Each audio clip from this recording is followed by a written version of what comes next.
Les habla Rafael Arraiz Luca desde Unión Radio y esto es Venezolanos, un programa sobre el país y su historia. Y este programa es posible gracias al equipo conformado por Isabela Iturriza, Inmaculada Sebastiano, Carlos Javier Virgües, Juan Juárez, Fernando Camacho y Giancarlos Caraballo.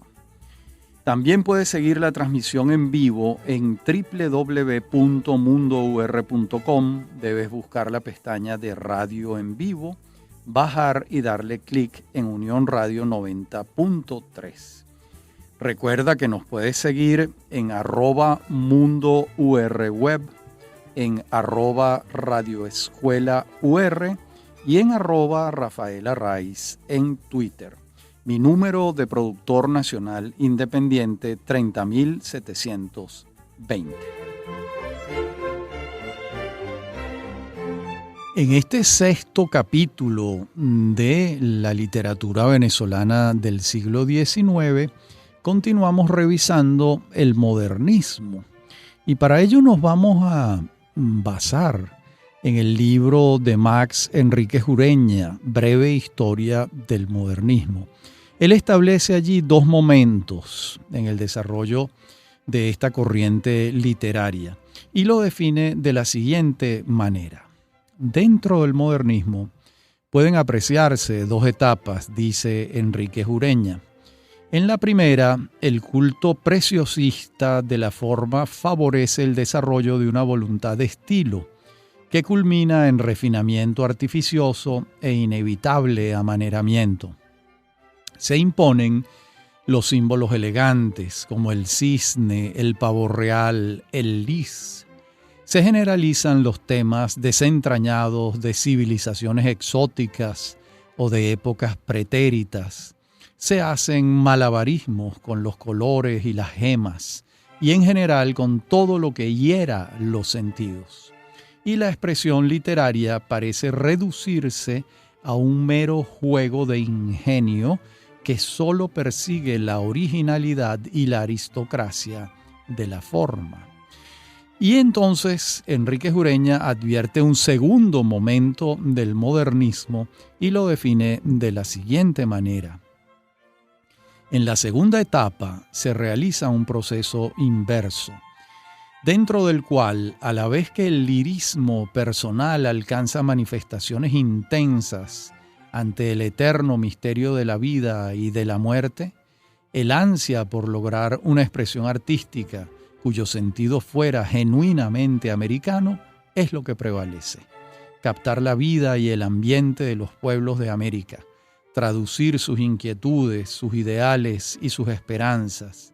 A eso tendió el modernismo en su etapa final, sin abdicar por ello de su rasgo característico principal: trabajar el lenguaje con arte. Hasta aquí Enríquez Ureña. Y fíjense que esta división es tácitamente suscrita por Octavio Paz en un ensayo publicado en 1964 acerca de la obra de Rubén Darío, y lo recoge Paz en el libro Cuadrivio.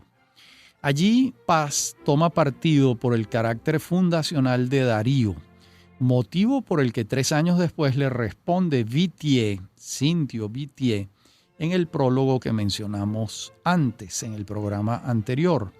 En verdad, a Paz la figura de Martí, sin negarla, le seduce menos que la figura de Darío. Este ensayo del poeta mexicano es sumamente polémico por varios motivos, pero entre ellos por el de buscar ver el fenómeno del modernismo dentro del juego inevitable de las influencias. Por ello, afirma Octavio Paz: la reforma de los modernistas hispanoamericanos consiste, en primer término, en apropiarse y asimilar la poesía moderna europea. Su modelo inmediato fue la poesía francesa, no solo porque era la más accesible, sino porque veían en ella, con razón, la expresión más exigente, audaz y completa de las tendencias de la época. Fin de la cita. Luego, Paz ubica en el primer modernismo la influencia del parnasismo y en el segundo la del simbolismo. lo reduce a un juego de asimilación de influencias francesas. Sin embargo, no lo condena por ello, como sí lo hace con el romanticismo hispanoamericano. Y luego, a medida que avanza Paz en su ensayo, va fascinándose con la obra y la figura de Darío y llega a estimarla con un entusiasmo notable, para terminar valorando al modernismo con mucha mayor efusividad que al comienzo del ensayo. Y muchos años después, o algunos años después, en Los hijos del Limo y en La otra voz, dos libros muy importantes, Paz matiza los juicios emitidos al inicio del ensayo sobre Darío. Bueno, con la escritura de Octavio Paz ocurre algo que se sistematiza en ella, y es que él va dando vueltas alrededor de un tema, le ve sus aristas desde todos los ángulos, como si estuviera dando vueltas alrededor de un círculo, y de allí que en un mismo ensayo afirme y niegue, sin temor a contradecirse, siempre y cuando ello contribuya al esclarecimiento del fenómeno que está estudiando. De modo que Paz no abandona sus presas hasta que las ha vuelto picadillo. Puede ser, entonces, que en la digestión salgan a relucir estas piezas que parecen contradictorias en la obra de Octavio Paz. También ocurre que este método de decir y desdecirse es un anzuelo subyugante para el lector, porque el lector va siguiendo el proceso. Leer un ensayo de Paz es una tarea de sobresaltos y de pinchazos a la inteligencia y a la imaginación, de modo que el método se impone por sobre la búsqueda de un texto blindado contra las contradicciones. En el fondo, las contradicciones también tienen un gran encanto, son sabrosas las contradicciones. Bien, como vemos, las dificultades para la comprensión del fenómeno del modernismo no han sido pocas y las polémicas no han sido escasas, desde las que no dudan de la americanidad absoluta del movimiento hasta las que se permiten hacerlo, como acabamos de ver con Octavio Paz. Pero hay un punto de coincidencia en el hecho de considerar al modernismo como un movimiento y no como una escuela poética de aclimatación de un fenómeno europeo. En esto la coincidencia es casi unánime. También lo es en cuanto a su importancia como propuesta de lenguaje, como un movimiento que privilegió el tratamiento de la lengua por sobre otros derroteros. También lo es en sus características rítmicas y tonales. Los modernistas trabajaron a fondo con el verso castellano, con sus cadencias, con sus construcciones, y lograron subvertirlo para devolverle a la lengua una vivacidad que se había perdido en el seco laberinto neoclásico. No eludieron lo prosaico ni lo arbitrario. El ritmo del modernismo fue novísimo, porque fue novísimo también para nosotros el universo que incorporaban al poema. Imposible olvidar otro aporte. Para el modernismo, la aventura del poema no era un adorno académico, ni el bálsamo para los rigores de la vida, ni la evasión frente a la realidad. Era una experiencia de orden espiritual, que incluso llegaron a tenerla como de distinta y hasta superior jerarquía que la experiencia religiosa. Los modernistas sabían que la materia del poema era de alto voltaje, que los juegos florales tan afectos al romanticismo superficial eran completamente ajenos a su esfera de concepción. Los vínculos entre el ocultismo y el modernismo fueron mucho más estrechos de lo que suele admitirse, y no podía ser de otra manera, si en el programa modernista estaba la libertad, la disposición a entrar hasta en las cuevas más oscuras sin que les temblara el pulso. En honor a la verdad, en todo este programa de aportes, la mano de Darío es indispensable. Sin que dejemos de reconocer los cimientos iniciales de Martí, lo cierto es que Darío es el protagonista del movimiento en sus dos etapas establecidas. Darío sobrevivió a los iniciadores, que fueron Julián del Casal, que muere en 1893, José Martí y Manuel Gutiérrez Nájera en 1895 y José Asunción Silva en 1896. De modo que Darío los sobrevive y acompaña a la segunda generación modernista hasta que quedó abatido por la muerte. También la obra de Lugones es insoslayable, sobre todo en esa segunda etapa del modernismo que precisa Enríquez Ureña. Y detengámonos aquí por un instante. Con estas dos etapas ocurre algo curioso. El arranque individualista inicial, lleno de graciosos desplantes, de amor al lujo, de cosmopolitismo, de exotismo, fue atemperándose en razón de un llamado. Me refiero al llamado americano. Los modernistas tuvieron la necesidad de darle forma a un reclamo patriótico, guardando todas las advertencias frente al peligro del patrioterismo, al que habían condescendido el neoclasicismo y el romanticismo. ¿Cómo hacer?, se plantearon ellos. ¿Cómo hacer para que la patria estuviese allí y no incurrir en el patrioterismo? Lo importante es que hay un cambio de rumbo, un tránsito de la geografía exótica a la doméstica, de los perfumes asiáticos a los dioses aztecas. Y si fuésemos a buscar los aportes más significativos del modernismo, me temo que los encontraríamos en la primera etapa, en la etapa de ruptura. Es como si para desprenderse de la rémora hubiesen tenido que cantar más alto, más lejos, más raro, incluso con mayor libertad.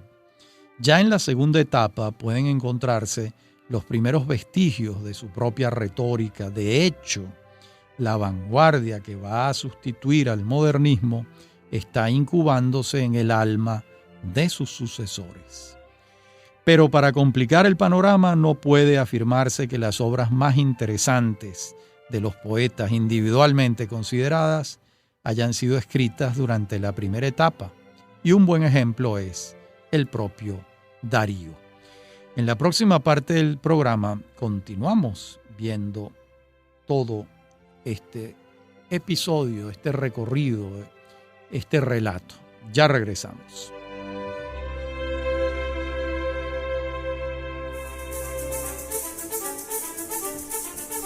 En breve continúa Venezolanos. Somos Unión Radio Cultural.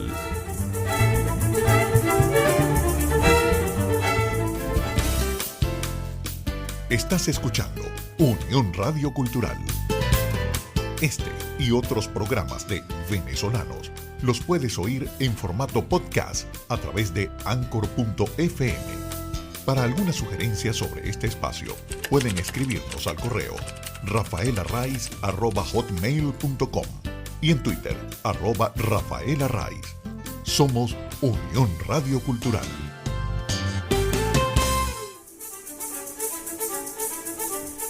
Estamos de regreso con Venezolanos. Somos Unión Radio Cultural.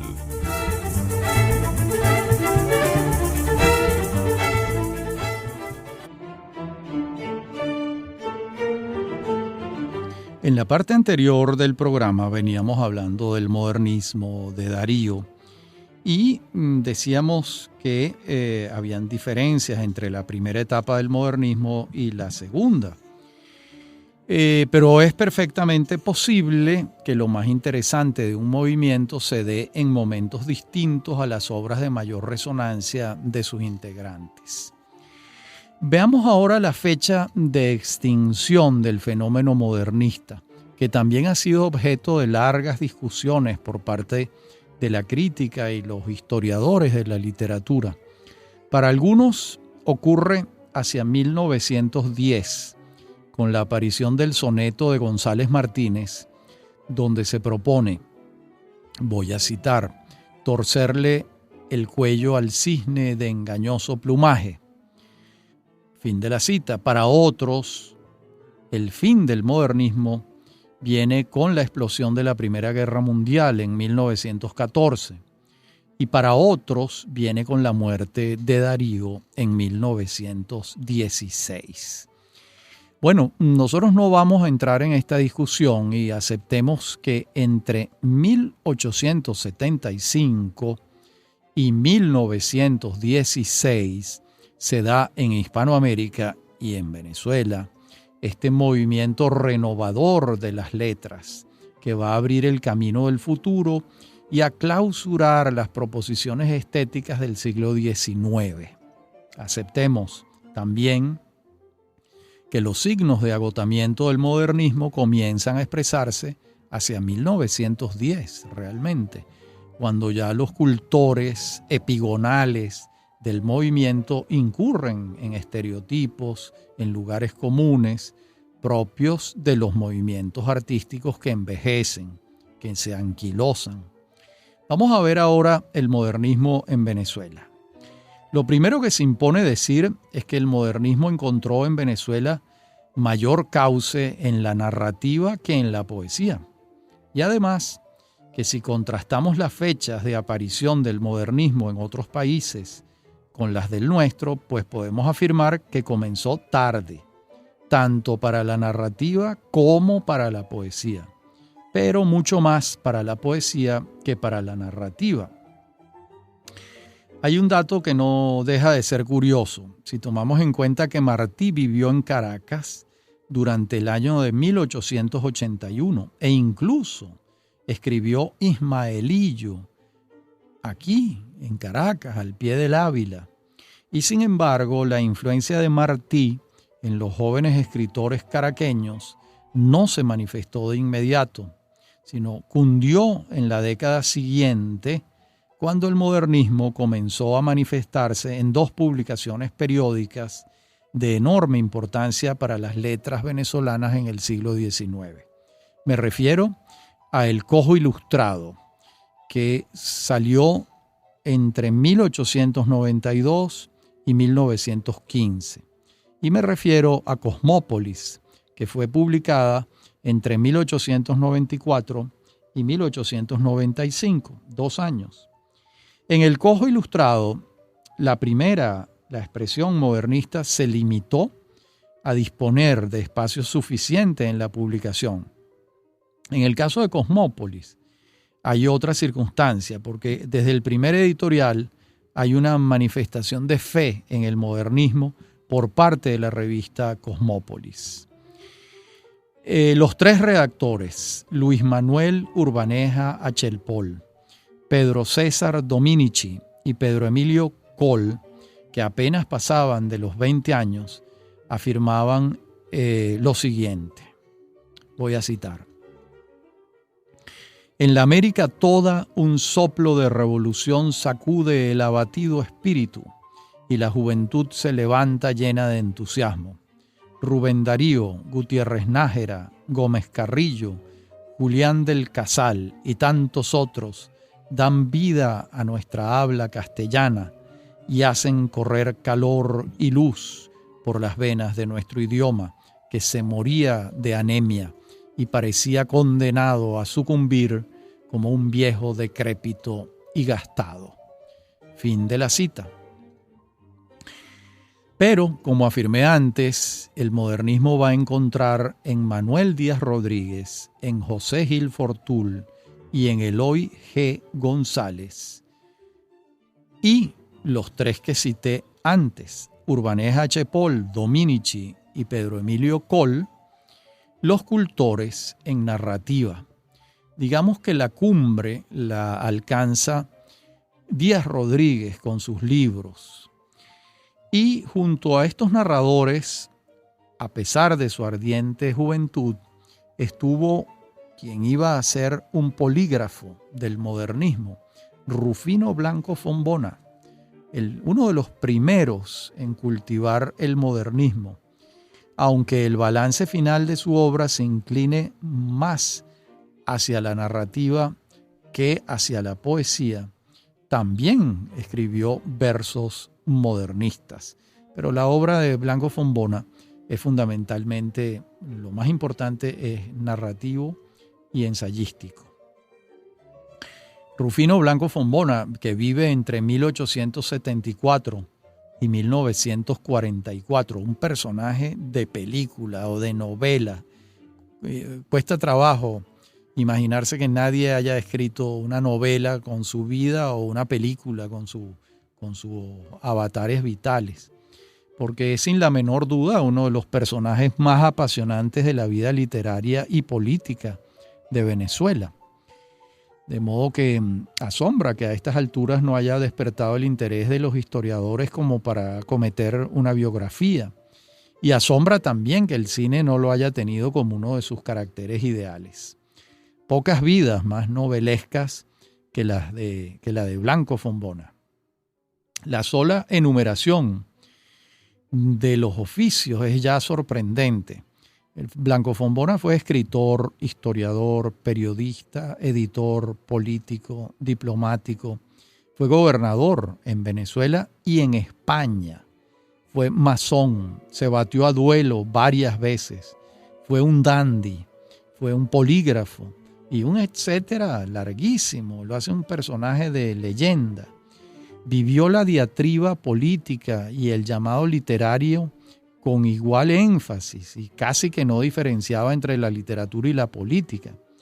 De allí que casi toda su obra sea una estocada pasional, un desafuero argumental, un alegato feroz por la vida vehemente. Era la vehemencia, había tocado toda su vida y su personalidad.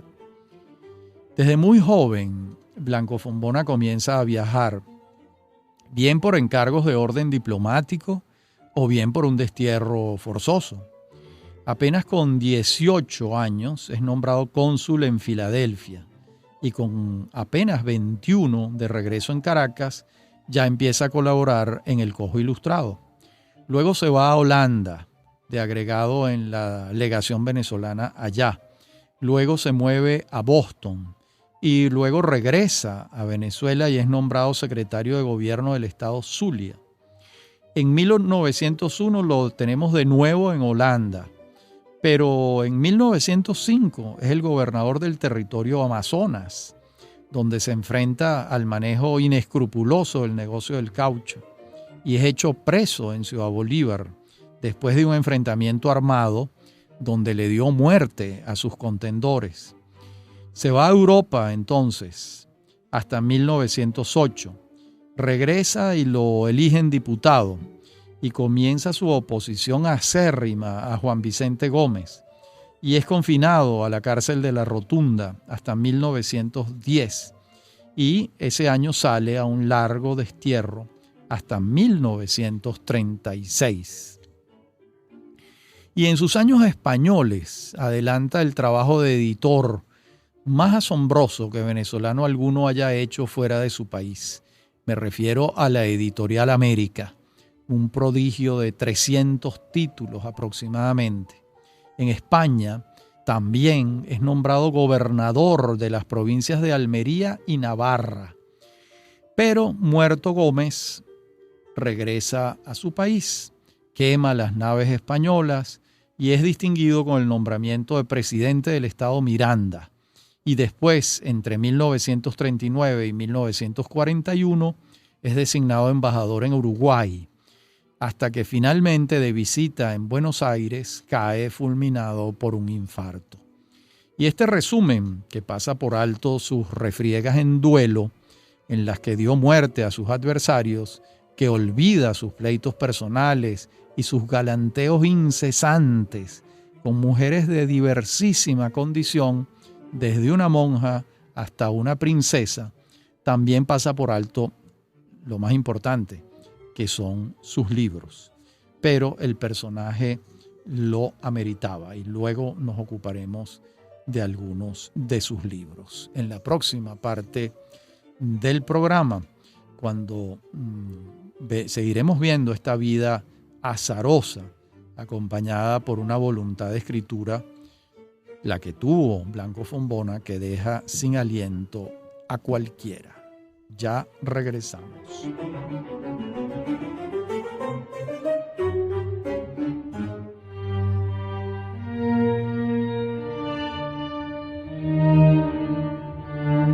En la parte anterior del programa veníamos viendo la vida fascinante y la obra de Rufino Blanco Fombona.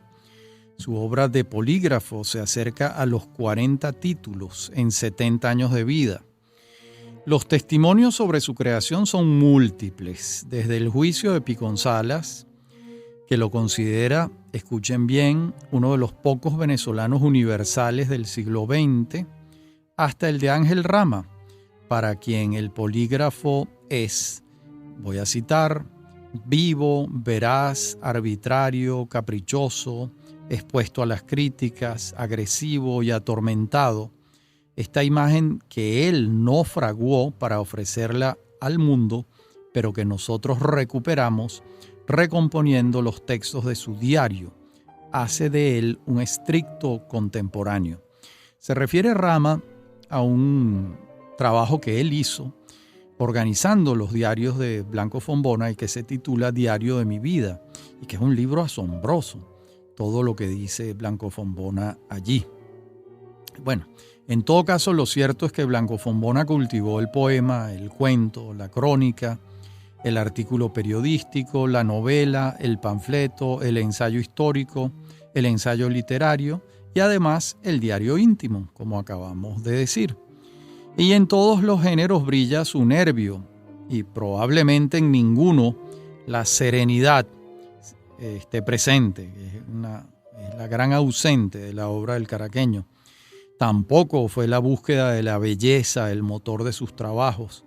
Más bien lo fue una suerte de ajuste de cuentas con el mundo, una suerte de búsqueda efervescente de la justicia. Así como no estaba en su talante el detenimiento necesario para la construcción de la novela, aunque escribió varias, sí estaba en él la fibra del polemista, que es favorable a determinado sesgo ensayístico. De allí que no sea un exabrupto afirmar que lo más significativo de su obra sea el ensayo, junto con el diario íntimo. Y porque en ellos vibra un patos muy particular y muy extraño a la pacatería venezolana de su tiempo.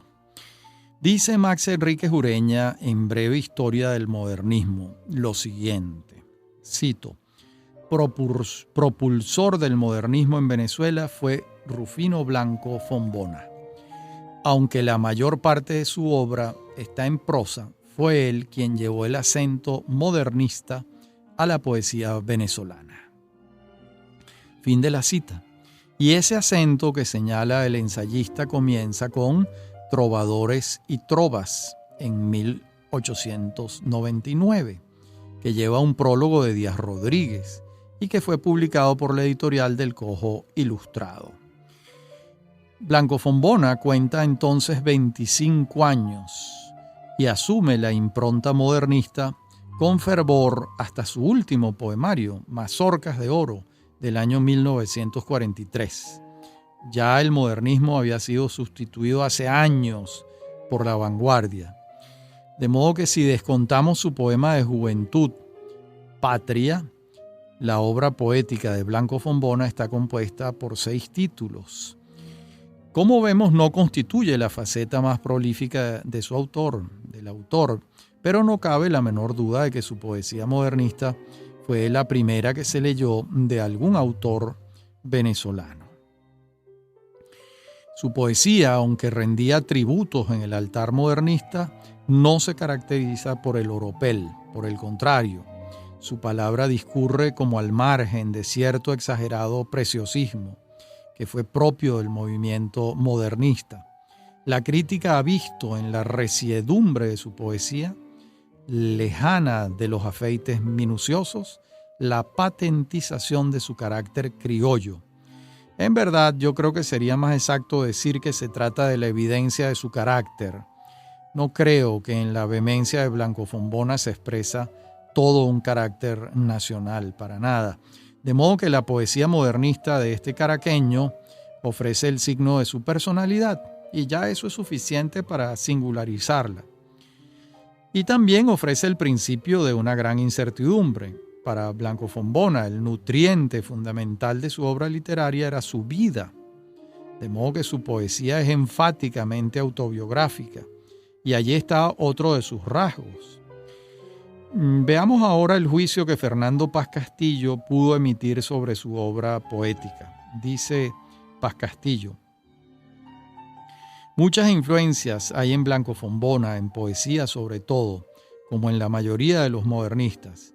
Una de las virtudes de esta escuela es precisamente la de haber captado cada escritor con gran perspicacia y de acuerdo con su temperamento, tendencias procedentes de diversos países, pero por sobre todas se impone en cada una de ellos la de Darío, el magistral creador de una expresión poética inconfundible, aún en aquellos escritores de personalidad recia como Blanco Fombona.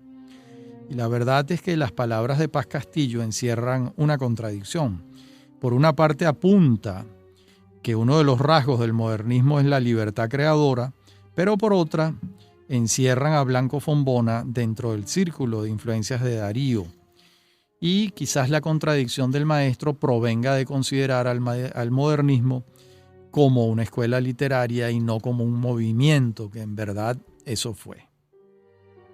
Es difícil imaginar que una personalidad como la de Blanco Fombona va a seguir acríticamente un catecismo lírico, cuando para colmo el modernismo contradijo en su propia fuente la cartilla literaria.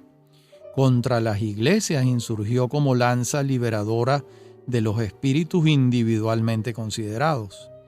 De modo que a una psique como la de nuestro poeta, nada le vino mejor que el estallido modernista. Con él ganó licencia para su elocuencia natural. Con él invitó al recinto del poema a las más dispares experiencias personales, que fueron abundantísimas en su vida por lo demás.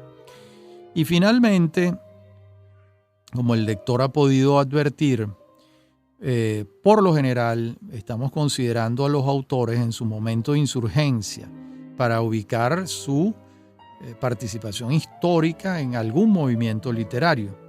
De modo que más adelante los autores también van cambiando. Por ejemplo, la poesía de Blanco Fombona siempre fue modernista y todavía en 1943 hacía poesía modernista. Pero el modernismo no se puede ver sin cambios en sus ensayos. No se puede decir que sus ensayos históricos o literarios se hayan quedado inmóviles en las premisas modernistas. No, lo contrario. Un libro como El español del siglo XVI, El conquistador español del siglo XVI, pues tiene muy poco de oropel modernista. Los libros de Blanco Fombona sobre Bolívar son investigaciones históricas que le deben poco al modernismo, a mi juicio. Quizás en su obra narrativa sí, porque la narrativa y la poesía se prestan más a estas fórmulas, iba a decir, pero es injusto, a estas expresiones modernistas. De modo que aquí estamos en Blanco Fombona frente al introductor del modernismo en Venezuela y a un polígrafo que cultivó prácticamente todos los géneros. Me parece que le faltó el teatro, pero con excepción del teatro, todos los otros géneros los cultivó. Y yo destacaría particularmente su obra ensayística y su diario íntimo recogido tiempo después por Ángel Rama. Bueno, y ahora veamos la historia de Alfredo Arbelo Larriva, nacido en 1883 y fallecido en 1934, quien hacia el final de su vida, cuando ya los vientos de la vanguardia se batían con fuerza, asumía el discurso vanguardista en algunos de sus últimos poemas y estimulaba a los más jóvenes a seguir este camino de la vanguardia. Sobre la poesía de Arbelo Larriva en los años recientes se ha posado un manto reivindicatorio, especialmente por parte de las obras críticas de Juan Liscano, de José Ramón Medina y de Alexis Márquez Rodríguez, para quienes la obra poética de Arbelo es la mayor expresión de la poesía modernista entre nosotros. Y ciertamente, aunque a Arbelo no le correspondió ser el primer poeta de espíritu modernista, como sí lo fue su entrañable amigo Blanco Fombona, como venimos diciendo, sí es cierto que sus alcances fueron mayores en el modernismo a los alcanzados por Blanco Fombona. En la poesía de Arbelo vive el retruécano de filiación española, así como su nunca oculta admiración por Quevedo. En ella se explaya la gracia, el humor juguetón con que Arbelo enfrenta las inmensas desventuras que le deparó la vida. En su poesía, el verso musical, que le da un colorido cinético a sus poemas, anidó con una extraña precisión. Hay un manejo con destreza de la exactitud silábica de los versos y congregó en ellos tanto la ironía sangrienta como la ternura más indulgente. Su fascinación por la espesura enigmática de la selva lo llevó a establecerse en el sur de Venezuela y fue allí donde el inesperado destino le tendió una trampa. Pero esa trampa la vamos a ver después, en la próxima parte del programa, en la última parte de este programa, donde veremos cuál fue esa trampa que le tendió el destino a Alfredo Arbelo Larriva. En breve continúa Venezolanos. Somos Unión Radio Cultural.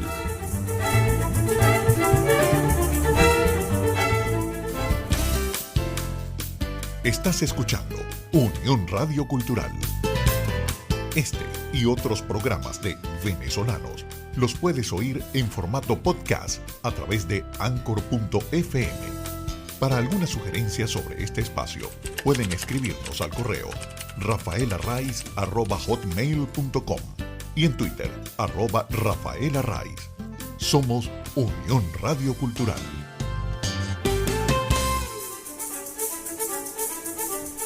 Estamos de regreso con Venezolanos. Somos Unión Radio Cultural.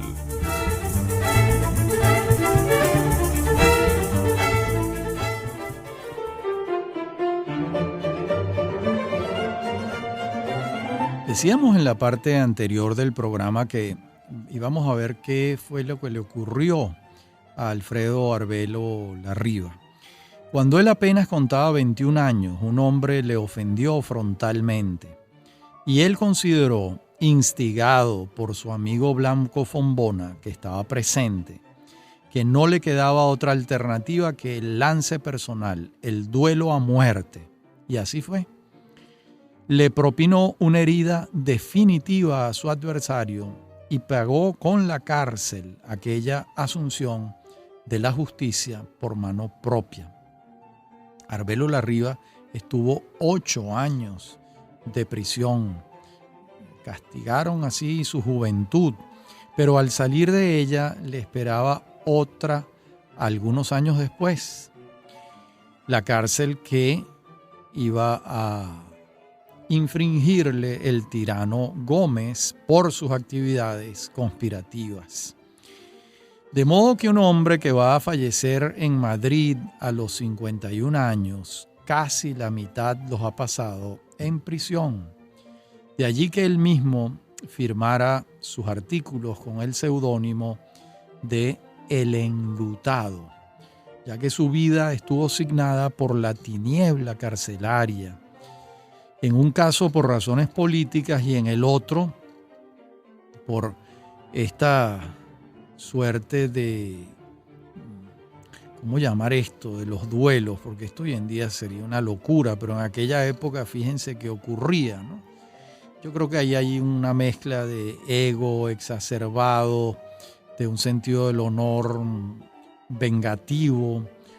Es una mezcla de valores de la época que hoy en día pues quizás tienen vida, pero de otra manera.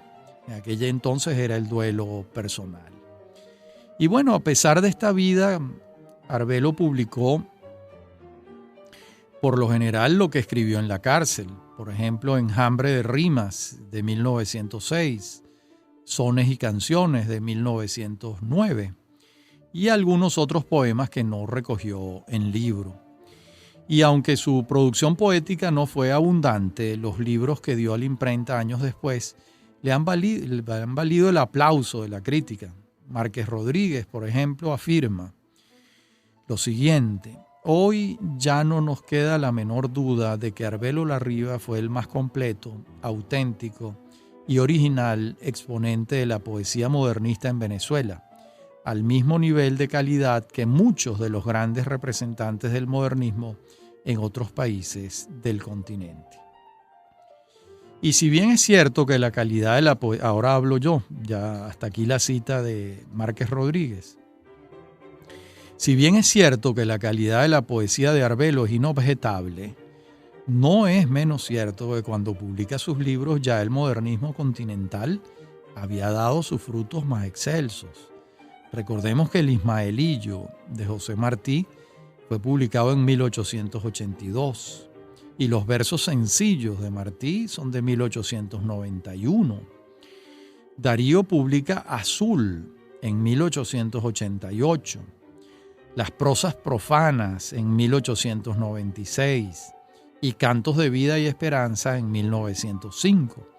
De modo que los libros de Arbelo de 1906 y 1909, siendo muy buenos desde el punto de vista de la historia literaria, están apareciendo unos cuantos años después de estos que ya he señalado. Por ejemplo, Julián del Casal publica Hojas al Viento en 1890 y Nieve en 1892. Yo con estas fechas lo que pretendo es corroborar lo que creo haber dicho antes.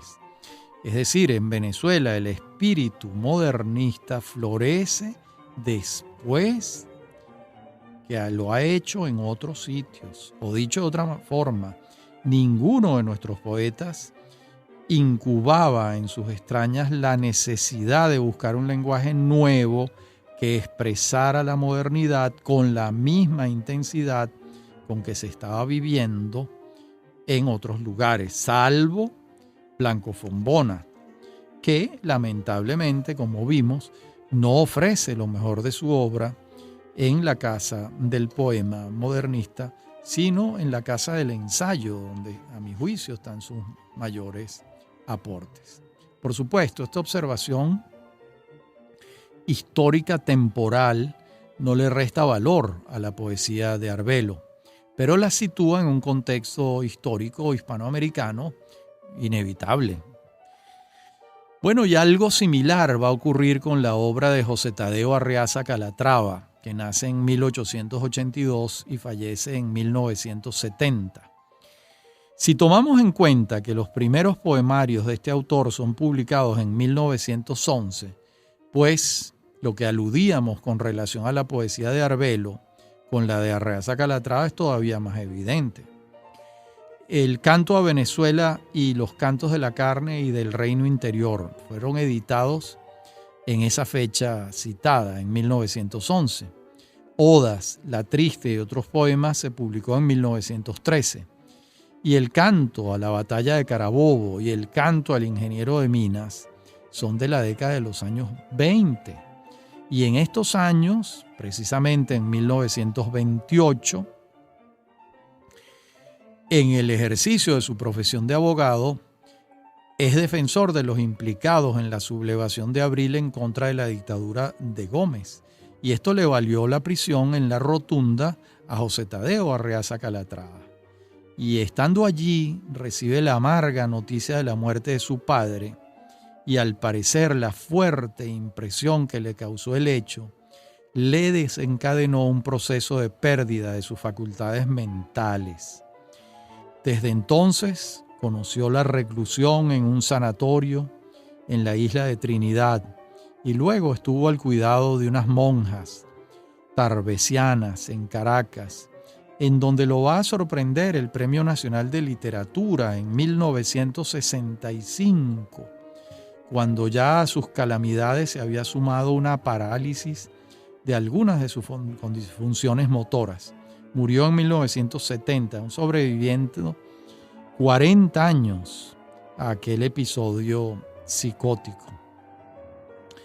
Bueno, distintivo de la obra de Arreaza Calatrava va a ser la fuerza épica que ofreció. Sus largos cantos son piezas de cuidada arquitectura y de valiosísima ejecución. Envuelven al lector en una atmósfera y no lo dejan escapar fácilmente de sus órbitas.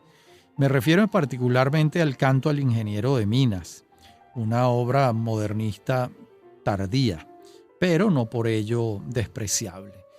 Y ustedes dirán, bueno, ¿por qué estamos hablando de obras de principios del siglo XX? Porque son obras que responden a un movimiento literario del siglo XIX. Lo que ocurre es que en Venezuela el modernismo llegó tardíamente y una de las pruebas es esta. Y aunque menor en extensión, es la obra de un personaje controversial, el sacerdote Carlos Borges, nacido en 1867 y fallecido en 1932. Un solo poemario publicado en su tumultuosa vida, siempre interpelada por la encrucijada de una pasión, el amor carnal y el amor divino. La nómina modernista nacional no fue abundante en aportes continentales, como vemos, pero sí en vidas novelescas, como vimos con Blanco Fombona, con Arbelo Larriba, con Arreaza Calatrava y con la del padre Borges, porque navegó entre las aguas de la lujuria y las aguas de la beatitud. Y de aquella vida entre el altar y el lecho amoroso nació una poesía que para Salvador Garmendia, el gran narrador venezolano, le abre la puerta al erotismo en la poesía venezolana. La mayoría de sus versos fueron dados a conocer en las publicaciones periódicas de su tiempo. Unas veces cantaba al amor divino y otras veces se extasiaba frente a las formas femeninas de un piano. Y en este programa no vamos a poder ver la totalidad de los aportes de Carlos Borges. En el próximo programa, el séptimo y último de esta serie, veremos lo que Carlos Borges hizo. Les adelantamos que, entre otras curiosidades, fue un personaje de la novela Oficio de Difuntos, de Arturo Uslar Pietri, que es la novela de Arturo Uslar sobre Juan Vicente Gómez. Allí el personaje se llama Alberto Solano, pero está inspirado en el padre Borges, un personaje completamente fuera de serie. Bien, hasta nuestro próximo encuentro.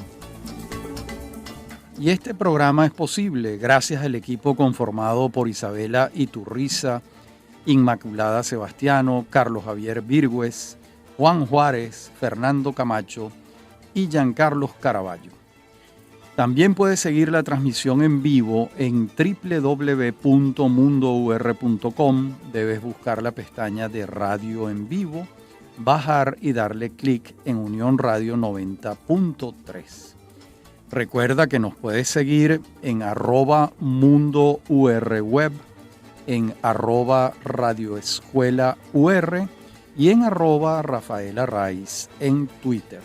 Mi número de productor nacional independiente 30.720.